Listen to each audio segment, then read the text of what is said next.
Crypto airdrops are one of the most unbelievable things when it comes to the crypto space, and I have personally seen people make millions of dollars off of crypto airdrops without spending a penny or spending very little amount of money. So in this video, I'm going to tell you guys everything you need to know about these crypto airdrops, how to farm them, why they happen, and some basic tips that you should know. Without further ado, let's get into it. So what exactly are crypto airdrops? Crypto airdrops are crypto tokens that are freely sent or claimed by your wallet. What happens is you'll have new dApps or projects, and they want to reward its users that actually use their platform. And a lot of times they do this with airdropping their token known as a crypto airdrop when they do eventually release their token. Now, there's typically different qualifying parameters in order for you to receive an airdrop, and you never actually know them beforehand. But there are some common themes, with most of them revolving around interacting with their decentralized application. Now, crypto airdrops can be very profitable and sometimes cost the user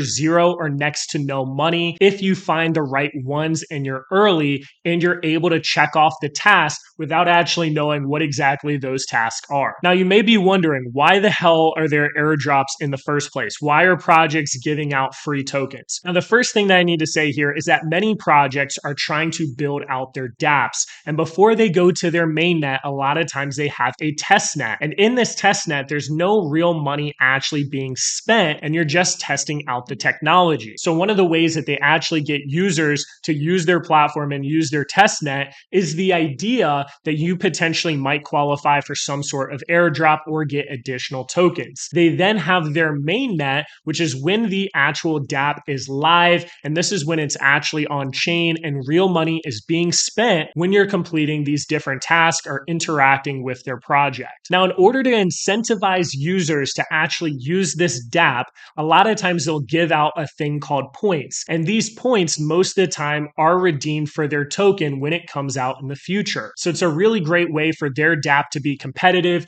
It's a really great way to drive users to their platform. And if they're on the mainnet, they're making money as a dApp in the process as people try to farm this airdrop. Another major reason, and probably the biggest reason these airdrops happen, is a lot of these projects, especially ones that raised a bunch of money and are very legitimate, don't want to risk having a token sale. The space right now when it comes to regulation is very unclear, and it's a lot easier for them to build up a bunch of hype, get a bunch of people to use their platform, get a bunch of people to engage with their socials, and just give them a free token airdrop rather than having some sort of token sale where they risk regulatory concerns. And then what they do is they just give themselves a pretty big token allocation, and then they dump that on the market, and that's how they end up making their money. Now, how do you actually farm these airdrops? It means that you are actively participating with these different dApps or with their test nets, their main nets, whatever the case is, in order to hopefully receive an airdrop in the future when they do release their token. Now, I said previously, we usually don't know the requirements, but a lot of times it consists of transacting a certain amount of volume, how often you're doing these transactions, how long or how many months you've been making these transactions, and the earlier, the better, guys. Completing different engagement tasks. Right now, especially on Galaxy, they'll have these different tasks like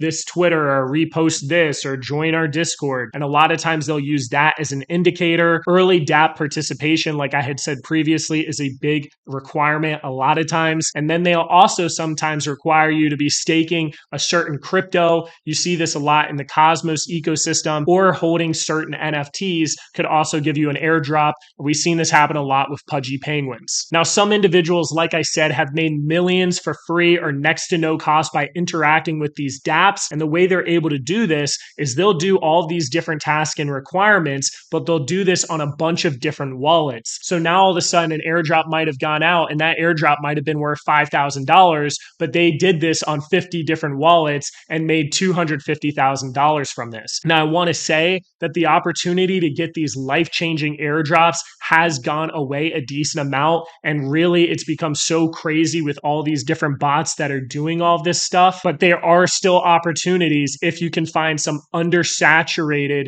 projects that not a lot of people are trying to grind the airdrops for. Just some final important airdrop information I think you should note is if you're in the country like the US or Canada where they aren't as crypto friendly, then I'd highly recommend using an IP address because a lot of times they just exclude these different users. Cybils are people that have multiple accounts that are trying to farm, and a lot of these have been getting shut down recently. They started checking where the funding is coming from, IP addresses, your wallet holdings, cookies, proof of humanity test. I mean, Discords, Telegrams, phone numbers. I mean, they are trying to do a lot of stuff to really prevent people from farming a lot of these airdrops, because if one person gets too much of the supply, it can really hurt the distribution and price of the token. As far as some other notes, sometimes you can farm an airdrop and not qualify because we don't know the parameters, and now you lost out on the time and money. Long-term platform usage to airdrops that not a lot of people know about are a lot less saturated, and those are the ones where you can really earn a lot of money finding ones early that you think have a lot of potential that aren't on people's radar. Another note to know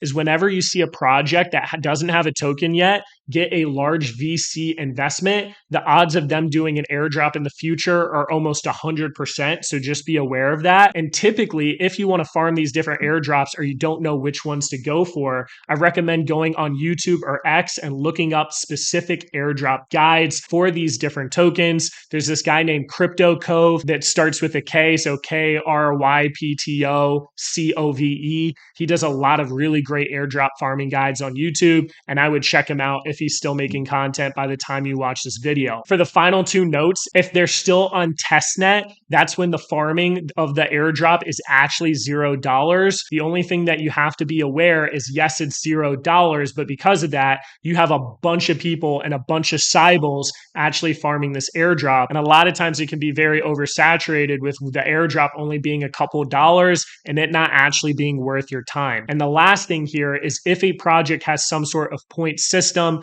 before they actually release a token, the odds of them doing an airdrop are also very high. And a lot of times there's a direct correlation between how many points you have and how many airdrop tokens you get. That pretty much sums up everything that you guys need to know about airdrops. Like I said, it's a very profitable space. And if you're someone that is consistent and disciplined and can stay on top of these airdrops, there is money to be made. Just realize that they have been cracking down on people with a bunch of accounts, and it hasn't been as profitable as it used to be, but there's still a lot of money to be made. And if you're someone that doesn't have a lot of money and you're just starting out, I personally think farming some airdrops is a really great strategy for you.